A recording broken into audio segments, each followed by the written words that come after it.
बाल निर्माण की कहानियाँ। हमारी आज की कहानी है सजा। एक समय की बात है, एक चींटी थी। उसका नाम था मनु। मनु चींटी बड़ी आलसी थी। उसके बिल की सारी चींटियाँ दिन रात काम में जुटी रहती थी, पर मनु कभी सिर दर्द का बहाना बनाती तो कभी पेट दर्द का, कभी बुखार की शिकायत करती तो कभी चक्कर आने की। इस प्रकार वह काम से बचने का कोई ना कोई बहाना खोजती रहती। जब कोई बहाना ना बना पाती तो धीरे धीरे बड़ी सुस्ती और लापरवाही से काम करती। काम को जानबूझकर बिगाड़ने की कोशिश करती, जिससे आगे से उससे कोई काम करने को ही ना कहे। वह यह नहीं सोचती थी कि ऐसा करने से उसकी अपनी हानि है।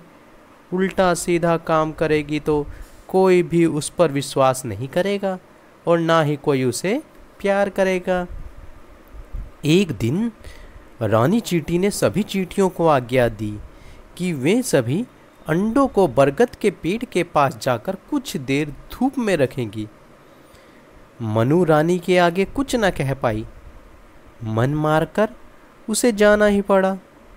पेड़ के नीचे जब सारे अंडे रख दिए गए तो राधा नाम की चींटी, जो श्रमिक चींटियों की नेता थी, मनु से कहने लगी, हमारे खाने का भंडार खत्म होने जा रहा है, अतएव हम सब खाने की तलाश में जा रही हैं।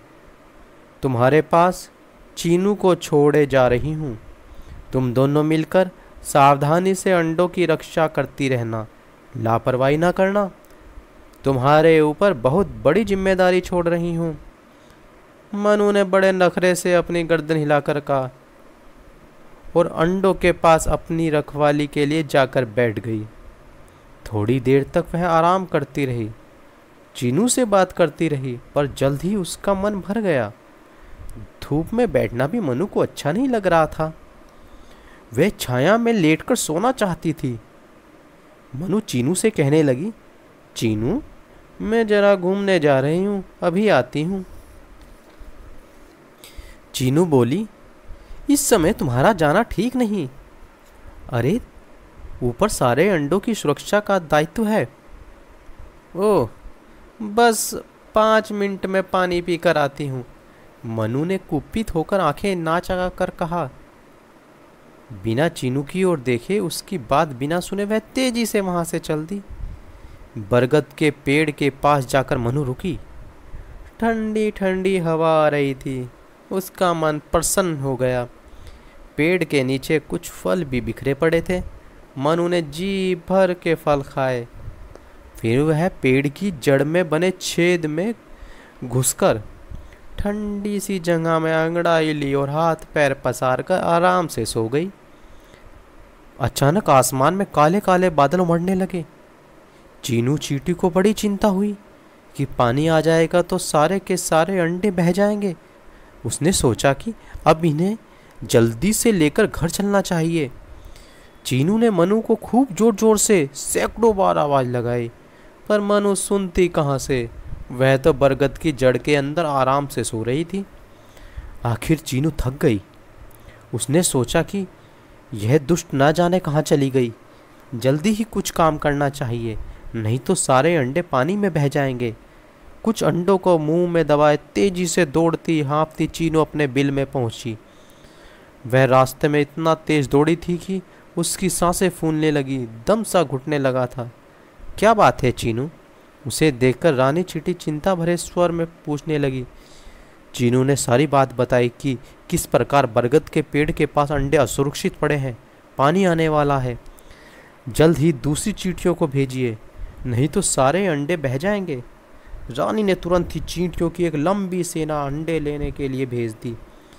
फिर वह चीनू से बोली, पर तुम वहाँ अकेली कैसे रह गई? सारी चींटियाँ खाने की खोज में गई हैं। मेरे पास मनु को छोड़ गई थी, पर उसका कहीं पता नहीं। आधा घंटा हो गया, जब वह नहीं आई तो मैं दौड़ कर आई हूँ, चीनू हाँफते हुए बोली। इतना कहकर वह लड़खड़ाकर बेहोश हो गई। चींटियों ने मिलकर बहुत कोशिश की, पर चीनू को होश न आई। धीरे धीरे उसकी सांसों का आना बंद हो गया।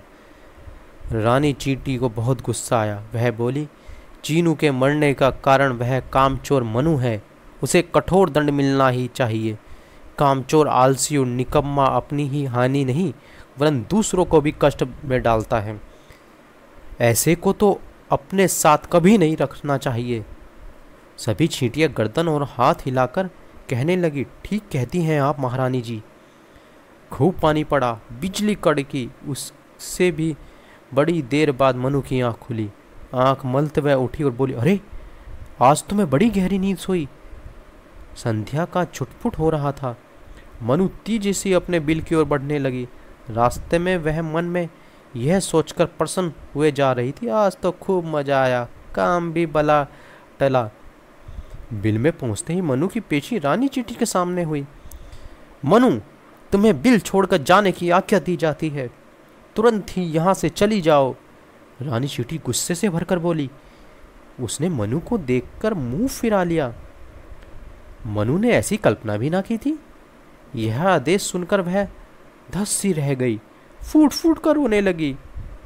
पर रानी चींटी जरा भी ना पिघली। मनु अपने माता पिता के पास जाकर खूब रोई, पर उन्होंने कह दिया कि गलती तुमने की है, हम तुम्हारा थोड़ा सा भी पक्ष लेकर गलत का समर्थन नहीं करेंगे। रानी ही तुम्हें माफ़ी दे सकती हैं। मनु फिर रानी चींटी के पास गई। उसकी रही सही आशा भी टूट गई। उसे उम्मीद थी कि उसके माता पिता उसे बचाने की कोशिश करेंगे। वे तो कुछ भी ना बोले। मनु रोती हुई महारानी से बोली, रानी मुझे माफ़ कर दीजिए। देखो मनु, तुम बहुत ही निकम्मी, लापरवाह और कामचोर होती जा रही हो। इन अवगुणों से जीवन में कभी कोई उन्नति नहीं कर सकता। मैं सचमुच किसी एक को ही नहीं, पूरे समाज को हानि पहुंचाती हैं। रानी चींटी बोली। मनु जब बहुत रोई गिड़गिड़ाई तो रानी चींटी कहने लगी, दंड तो भुगतना ही होगा। तुम्हारे ही कारण हमें वफादार और मेहनती चीनू से हाथ धोना पड़ा। तुम कह रही हो कि आगे से ध्यान से काम करोगी, लापरवाही नहीं करोगी, इसलिए तुम्हारा दंड कम किया जाता है। तुम 1 महीने बाद बिल में फिर आकर रह सकती हो, पर अपनी आदत सुधार कर। जो बुराई तुम दूसरों में देखती हो, जिनके लिए उनकी आलोचना करती हो, उन्हें अपने अंदर भी ना रहने दो। लाचार मनु चींटी को 1 महीने के लिए बिल छोड़ना पड़ा। वह अकेली पुष्कर तालाब के किनारे घूमती रही। ना कोई उससे बात करने लगा, ना उसका ध्यान रखने वाला। वह सारे दिन काम करती रहती, जिससे कि उसका आलसीपन छूट जाए। मनु चाहती थी कि जल्दी से जल्दी 1 महीना पूरा हो और अपने परिवार में जाकर हंसी खुशी रहे। मनु ने अब प्रतिज्ञा कर ली थी कि वह कभी भी आलसी और लापरवाही नहीं बनेगी।